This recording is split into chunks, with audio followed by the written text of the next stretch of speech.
हाय बच्चों, क्या हाल है आपके। और अगर आप एक पीडब्ल्यूडी कैंडिडेट हैं, डिसेबल कैंडिडेट हैं, दिव्यांग नीट एस्पिरेंट हैं, तो बेटा आपके लिए वीडियो बहुत बहुत इम्पॉर्टेंट होने वाला है।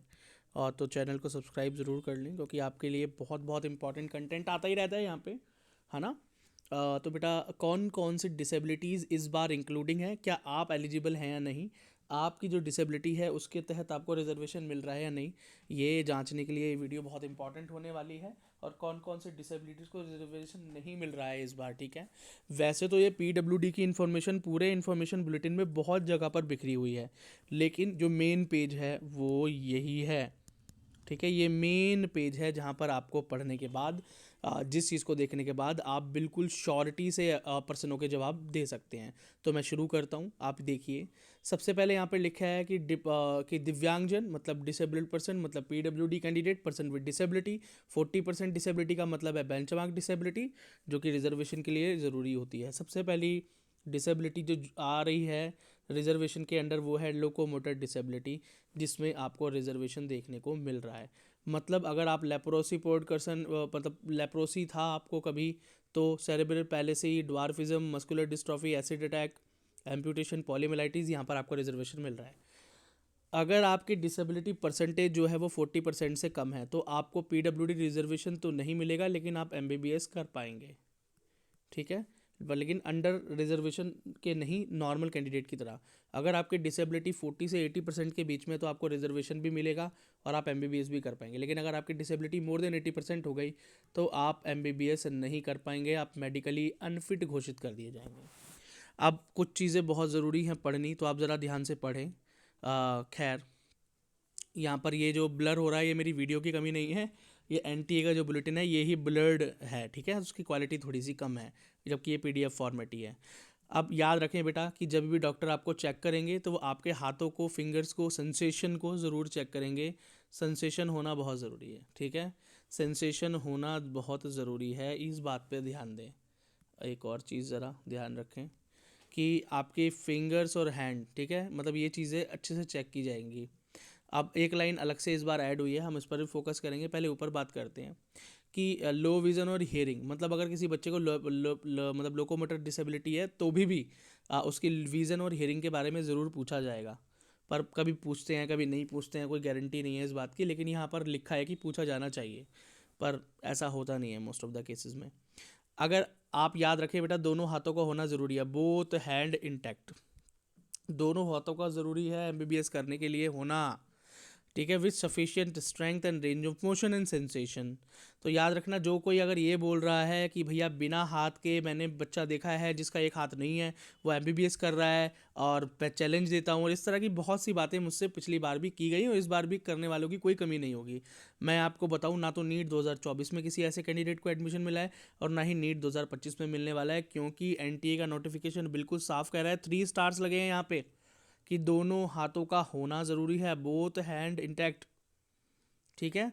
अब ये नीचे जो न्यू नोटिफिकेशन जो ऐड हुई है, जरा इस टॉपिक को देखो, जो ये हाईलाइटेड जो है यहाँ पर, तो साफ साफ लिखा हुआ है कि सारी चीज़ों का होना ज़रूरी है। Shoulder, elbow, four arm, wrist and all fingers. यहाँ तो बेटा उंगलियों का ना होना भी एक कमी है, तो हाथ का ना होना तो बहुत बड़ी बात हो गई, ठीक है। विद फुल पावर, तो फुल पावर देखकर डरने की जरूरत नहीं है, 4/5 पावर भी होगी जो कि नीचे लिखा है, तो भी सफिशिएंट होगा, मतलब सफिशिएंट स्ट्रेंथ भी होगी, नॉर्मल स्ट्रेंथ होगी, नॉर्मल काम कर पाओगे तो भी काम चल जाएगा, ठीक है। तो कई बच्चे मुझसे पूछ रहे थे, भैया लोअर अपर लिम वालों का इस बार होना ही नहीं है क्या, इस बार टफ हो गया है क्या, है ये सारी चीज़। तो ऐसा कुछ भी नहीं है कि अपर लिम वालों के लिए बातें खत्म हो गई हैं, है, ठीक है। यहाँ पर ये चीज़ें लिखी हैं। बाकी एसवीपी इंस्टीट्यूट तो है ही आपको हेल्प करने के लिए, जुड़ जाओ भाई एज ए मेंबर, पीडब्ल्यूडी हो तो एज ए मेंबर जुड़ ही जाओ। नेक्स्ट भाई, विजुअल इंपायरमेंट, मतलब ब्लाइंडनेस या लो विजन का केस है। तो देखो, ब्लाइंडनेस में तो रिजर्वेशन मिलता नहीं है, ठीक है। नीट में ब्लाइंडनेस में रिजर्वेशन नहीं मिलता है, लेकिन लो विजन में रिजर्वेशन मिल जाता है। अगर आपकी दोनों आंखों से आपको नहीं दिखता है, तो आपको डॉक्टर के लिए एलिजिबल नहीं किया जाएगा, ये सच है, पर यह बात यहाँ लिखी नहीं है, पर मैं आपको बता रहा हूँ। लो विजन के अंदर अगर आपकी डिसेबिलिटी 40% से कम है, तो आपको रिजर्वेशन नहीं मिलेगी, लेकिन एक नॉर्मल कैंडिडेट की तरह आप एमबीबीएस कर पाएंगे। अगर आपकी परसेंटेज 40 और 80 के बीच में होगी, तो आपको बेटा रिजर्वेशन मिल जाएगा। लास्ट ईयर 65% वाली बच्ची तक को भी रिजर्वेशन मिला है, ठीक है। तो 60 भी अगर बनती है तो मैं आपको सेफ जोन बोलूँगा। 65 तो फिर भी एक एक्सट्रीम केस हो गया तो गारंटी तो उस बात की नहीं है, लेकिन 60 तक भी बच्चे को पास किया गया है। तो हाँ भाई 40 और 40 से अबव तो होना एटलीस्ट ज़रूरी है। लेकिन अगर 80% से मतलब इसके अंदर बोला गया है कि इक्वल और मोर देन 40% डिसेबिलिटी, मतलब यहाँ पर लिखा है, ये बात बहुत क्लियर है कि अगर 40% से ज़्यादा हो गई डिसेबिलिटी तो रिजर्वेशन नहीं देंगे, नॉट एलिजिबल घोषित कर दिया जाएगा। लेकिन याद रखना इसके अंदर भी एक कैच है। इसके अंदर एक कैच क्या है, यहाँ पर देखो क्या लिखा है, अगर किसी पर्सन की डिसेबिलिटी 40% से ज़्यादा निकल कर आती है, ठीक है, या कम निकल कर आती है, तो उसको लो विजन डिवाइसेस का यूज़ किया जाएगा। लो विजन डिवाइसेस, LVD, ये क्या होता है लो विजन डिवाइस, इसके लिए अलग से एक वीडियो बना हुआ है, low vision devices, SVP institute डालना आपको मिल जाएगा। उसके द्वारा आपको चेक किया जाएगा और वो लगाने के बाद अगर आपके विजन में इंप्रूवमेंट होता है तो आपकी परसेंटेज डिक्रीज होगी और डिक्रीज होने के बाद आपको एलिजिबिलिटी मिल जाएगी। मतलब अगर आपकी परसेंटेज कैलकुलेट करने पर 40% से ज़्यादा आती है, 50-60 भी आती है, लेकिन लो विजन डिवाइस यूज़ करने पर आपकी परसेंटेज अगर घटती है तो आपको रिजर्वेशन मिल जाएगी। ठीक है। डीफनेस के केस में याद रखना कि 40% से कम होगा तो रिजर्वेशन नहीं मिलेगा। ठीक है। तो आपको रिजर्वेशन के लिए क्या चाहिए भाई, 40% एटलीस्ट रिजर्व मतलब होनी चाहिए आपकी डिसेबिलिटी, इससे कम पर रिजर्वेशन नहीं मिलेगा और उसके ऊपर रिजर्वेशन मिलेगा। लेकिन एक बार वो चेक ज़रूर करेंगे आपको लो हियरिंग डिवाइसेस से। हियरिंग डिवाइस होता है ना, कान की मशीन जिसे शुद्ध भाषा में बोलते हैं, लगाने के बाद कुछ इंप्रूवमेंट है या नहीं, अगर इंप्रूवमेंट होगा तो रिजर्वेशन मिल जाएगा। ठीक है। बाकी मोर डिटेल के लिए तो आप SVP इंस्टीट्यूट से जुड़े रहिए, आप मुझसे जुड़ सकते हैं, हम मुझे DM कर सकते हैं SVP इंस्टीट्यूट के इंस्टा अकाउंट पे, मेरे पर्सनल इंस्टा अकाउंट पे, लिंक इस वीडियो के डिस्क्रिप्शन में आपको मिल ही जाएंगे। तो वहाँ पर आप और अधिक जानकारी ले सकते हैं और डिटेल में जा सकते हैं अपनी डिसेबिलिटी और अपनी डिसेबिलिटी के अकॉर्डिंग। अच्छा, एक चीज़ और मैं आपको बता दूँ कि अगर आपकी डिसेबिलिटी टेम्प्रेरी है, ठीक है, टेम्प्रेरी भी है, तो भी आप एलिजिबल हैं। परमानेंट होना ही ज़रूरी नहीं है। ऐसा नहीं कि सिर्फ परमानेंट वाले को ही रिजर्वेशन मिलेगा, टेम्पररी वाले को नहीं, नहीं, दोनों के लिए रिजर्वेशन है। अच्छा, जम्मू एंड कश्मीर के लिए केस थोड़ा अलग है। अगर वहाँ का बच्चा दिख रहा है तो बेटा जम्मू कश्मीर में स्टेट में टेम्पररी नहीं चलता है, वहाँ पर परमानेंट ही चलता है। लेकिन हाँ, आप टेम्पररी अगर आपके पास है तो आप ऑल इंडिया में, मतलब जम्मू कश्मीर से बाहर जाकर एडमिशन ले सकते हैं या ऑल इंडिया के थ्रू जम्मू कश्मीर में एडमिशन ले पाएंगे। ठीक है। लेकिन हाँ, स्टेट कोटा का फ़ायदा नहीं ले पाएंगे आप। स्पीच एंड लैंग्वेज डिसेबिलिटी के अंदर भी आपको रिजर्वेशन मिल रहा है, पर याद रखना वो जो डिसेबिलिटी का कारण होना चाहिए वो कैसा होना चाहिए, न्यूरोलॉजिकल केस होना चाहिए एटलीस्ट। ठीक है। और अगर 40% से कम है डिसेबिलिटी तो रिजर्वेशन नहीं मिलेगा, लेकिन नॉर्मल कैंडिडेट की तरह MBBS कर पाओगे। अगर 40% मतलब कम से कम 40% डिसेबिलिटी होगी तो रिजर्वेशन मिल जाएगा। उससे मतलब और ज़्यादा डिसेबिलिटी देखने को मिलेगी तो फिर नॉट एलिजिबल ही घोषित कर देंगे। ठीक है। अब इसके अंदर बता रखा है भाई, यहाँ पर ये टेस्ट होंगे, तो ये देख लो, ये टेस्ट के नाम लिखे हुए हैं। अगर इसके बारे में ज़्यादा जानकारी चाहिए तो speech and language SVP institute करके सर्च करना यूट्यूब पे, आपको मेरा वीडियो मिल जाएगा, उसमें बहुत डिटेल्ड है, क्योंकि कुछ भी चेंज नहीं हुआ है, नो चेंज। लास्ट ईयर से कोई भी चेंज आपको देखने को नहीं मिल रहा है, यहाँ पर सेम टू सेम नोटिफिकेशन है। नेक्स्ट है भाई स्पेसिफिक लर्निंग डिसेबिलिटी, जैसे कि बहुत ध्यान से सुनना, डिसलेक्सिया, ठीक है, और डिसकैलकुलिया, डेवलपमेंटल एफेसिया और डिस्पेरेक्सिया। और मतलब सबसे ज़्यादा डिसलेक्सिया जो है बहुत ही फेमस है। ठीक है, डिसलेक्सिया का केस है। तो डिसलेक्सिया के केस में आपको रिजर्वेशन मिल रहा है, लेकिन अगर डिसेबिलिटी 40% से कम है तो नहीं मिलेगा। 80% से ज़्यादा है, मतलब अगर 40% से कम है तो नॉर्मल कैंडिडेट की तरह MBBS कर पाओगे, PWD रिजर्वेशन नहीं मिलेगा। लेकिन अगर डिसेबिलिटी 80% से ऊपर हो गई तो MBBS के लिए भी आपको इन एलिजिबल घोषित कर दिया जाएगा, अनफिट। लेकिन अगर 40% के इक्वल है या उसके ऊपर 80 से कम है तो रिजर्वेशन मिल रहा है आपको। फिर उसके बाद ऑटिज़म, ठीक है, ऑटिज़म स्पेक्ट्रम डिसऑर्डर, ऑटिज़म के अंदर भी आपको रिजर्वेशन मिल रहा है। या ऑटिज़म क्या होनी चाहिए, कम होनी चाहिए, क्या होनी चाहिए, कम होनी चाहिए। कितनी कम होनी चाहिए, या तो हो ही ना, या बहुत कम हो, वेरी माइल्ड।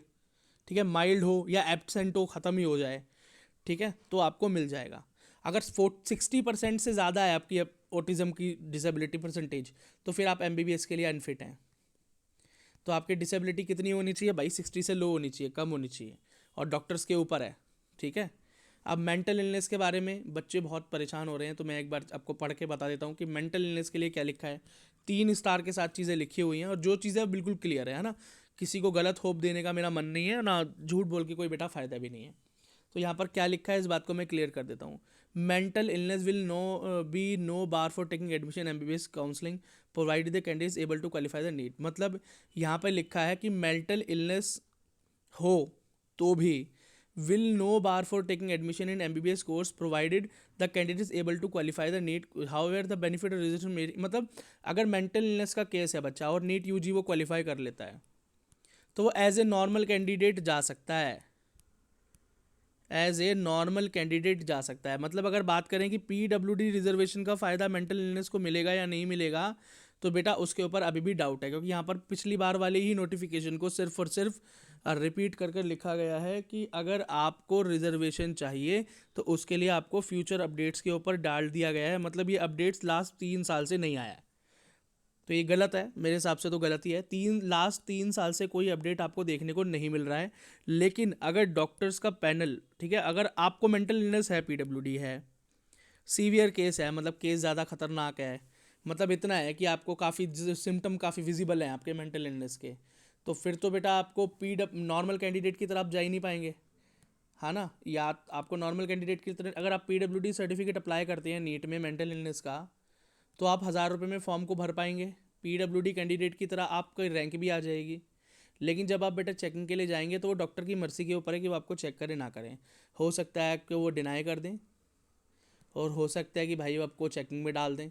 तो अगर मेंटल इलनेस के साथ साथ आपके पास कुछ और डिसेबिलिटी इंक्लूडिंग हो, लोकोमोटर हो या लो विज़न हो, तो वो ज़्यादा बेहतर है। ओनली मेंटल इलनेस के लिए जाना तो मेरे हिसाब से इस बार रिजर्वेशन को साफ साफ इन्होंने देखो मना ही कर दिया है, हाईलाइट करके तो मना ही कर दिया है यहाँ पे, ये बिल्कुल साफ साफ शब्दों में मना ही कर दिया है। तो झूठी होप से कोई फ़ायदा तो है नहीं। बस तो यही है कि मेंटल इलनेस के साथ कोई अगर मल्टीपल डिसऑर्डर का केस है तो हो जाएगा कि मेंटल इलनेस कम हो, लो विजन ज़्यादा हो या लोकोमोटर ज़्यादा हो, मेंटल इलनेस ना के बराबर हो, तो हो सकता है। और normal as a normal candidate तो आप जा ही सकते हो, अगर मेंटल इलनेस की केस हिस्ट्री है तो भी जा सकते हो, डॉक्टर से एक बार चेक करेंगे आपको। फिर क्रोनिकल न्यूरोलॉजिकल कंडीशन मतलब मल्टीपल स्क्लेरोसिस और पार्किंसन, इन दोनों के अंदर आपको रिजर्वेशन मिल रहा है। कहाँ, अगर 40% से कम है तो नॉर्मल कैंडिडेट की तरह MBBS कर पाओगे, PWD नहीं मिल पाएगा। अगर 40 और 80 के बीच में है तो रिजर्वेशन मिलेगा, MBBS भी कर पाओगे। और 80% से ज़्यादा है तो फिर आप MBBS के लिए अनफिट हो। ब्लड डिसऑर्डर, हीमोफीलिया, थैलासीमिया और सिकल सेल एनीमिया, इन तीनों के अंदर आपको रिजर्वेशन मिल रहा है, ठीक है। अगर आपका ब्लड डिसऑर्डर का परसेंटेज 40 से कम है तो रिजर्वेशन नहीं मिलेगा पर MBBS कर पाओगे। और 40 और 80 के बीच में है तो बेटा आप MBBS भी कर पाओगे, रिजर्वेशन भी मिलेगा। 80% से ज़्यादा हो गया तो MBBS के लिए अनफिट घोषित हो जाओगे। फिर मल्टीपल डिसऑर्डर का केस है भाई, ये मतलब आपको अगर एक से ज़्यादा डिसेबिलिटी है, ठीक है ना, मान लो आपको लो विज़न है, साथ में आपको ब्लड रिलेटेड डिसीज़ भी है, तो ये दोनों मिलकर हो गया मल्टीपल केस का, ठीक है। लोकोमोटर केस है, उसके साथ आपको कोई और परेशानी भी है, मतलब अगर आपको एक से ज़्यादा डिसेबिलिटी है तो आपका जो है वो केस बन जाता है मल्टीपल डिसऑर्डर का, मल्टीपल डिसेबिलिटी का। उसे जोड़ने का ये फॉर्मूला है, इसके लिए मैंने एक सेपरेट वीडियो बनाई है, मल्टीपल डिसऑर्डर SVP इंस्टीट्यूट, आपको दिख जाएगा। लेकिन ये फॉर्मूला आपको किसी भी काम का नहीं है। आप कौन सा अपनी परसेंटेज कैलकुलेट करने वाले हो, आपकी परसेंटेज तो ऑलरेडी कैलकुलेट होकर आपके UDID कार्ड या आपके डिसेबिलिटी सर्टिफिकेट पे मिल ही जाएगी आपको, ठीक है। अच्छा एक चीज़ मैं आपको और बता देता हूँ, पिछली बार तक ये था कि डिसेबिलिटी सर्टिफिकेट जो होता था, डिसेबिलिटी सर्टिफिकेट जो होता था वो ज़रूरी होता था नीट फॉर्म भरने के लिए। तो इस बार बेटा UDID कार्ड को भी आप फिल आउट कर सकते हैं। अगर आपके पास UDID कार्ड नहीं है तो आई सजेस्ट यू कि प्लीज़ UDID कार्ड बनवा लीजिए, क्योंकि UDID कार्ड के लिए इस बार बोला गया है, ठीक है। पर हाँ अगर आपके पास सर्टिफिकेट और UDID कार्ड नहीं भी है तो आप नीट में अप्लाई कर पाएंगे सर्टिफिकेट के थ्रू। लेकिन अभी आपके पास काफ़ी टाइम है, क्योंकि जुलाई 14-15 तारीख, मतलब ये समझ लिए जुलाई के 3rd वीक से आपकी काउंसलिंग के जो मतलब जो काउंटडाउन है वो शुरू हो जाएगा। तो ज़रूर आप अपना UDID कार्ड तब तक बनवा लीजिए, एडमिशन के टाइम तक ज़रूर बनवा लीजिए। बहुत छोटा सा प्रोसेस है, आपको सिर्फ अपने पास के डिसेबिलिटी सेंटर जाना है, अपने डिस्ट्रिक्ट लेवल हॉस्पिटल, और अपने डिसेबिलिटी सर्टिफिकेट के थ्रू आप अपना UDID कार्ड बनवा सकते हो। तो बनवा ही लेना, है ना, इसमें देर करने की तो मुझे कोई वजह समझ नहीं आ रही है। पर हाँ अभी अगर फ़िलहाल ये नहीं है तो ओनली सर्टिफिकेट से काम चल जाएगा। लेकिन जिसके पास सर्टिफिकेट नहीं है, UDID कार्ड है, तो बस उसको बेटा अपनी UDID कार्ड की ऑफिशियल वेबसाइट पर जाना है, अपने जो क्रेडेंशियल्स हैं जो UDID कार्ड पर बेटा जो नंबर्स लिखे हैं उसके थ्रू उसको लॉगिन करना है। बहुत इजी लॉगिन प्रोसेस है, और वहाँ से वो अपना सर्टिफिकेट ऑनलाइन डाउनलोड कर सकता है, जिसको वो उसको अपलोड कर सकता है नीट के फॉर्म में, ठीक है। तो बेटा ये इन्फॉर्मेशन पसंद आई हो तो चैनल को सब्सक्राइब ज़रूर कर लें, लाइक कर दें, शेयर करें अपने पीडब्ल्यूडी कैंडिडेट भाइयों के साथ। और ये इन्फॉर्मेशन जो आपको एसवीपी इंस्टीट्यूट पर मिल रही है वो आपको पूरे इंटरनेट पर कहीं नहीं मिल रही है। तो अगर मैं आपके लिए बेटा मेहनत कर रहा हूँ तो आपको भी एसवीपी इंस्टीट्यूट का साथ देना होगा। तो ज़रूर सब्सक्राइब करो। और अगर आप एक पीडब्ल्यूडी कैंडिडेट हैं तो एज अ मेंबर ज़रूर ज़रूर जुड़ जाओ, ठीक है, क्योंकि इस बार आपकी बहुत ज़्यादा हेल्प होने वाली है और एक एमबीबीएस सीट सिक्योर करने में एसवीपी इंस्टीट्यूट आपके लिए बिल्कुल तत्पर है। धन्यवाद।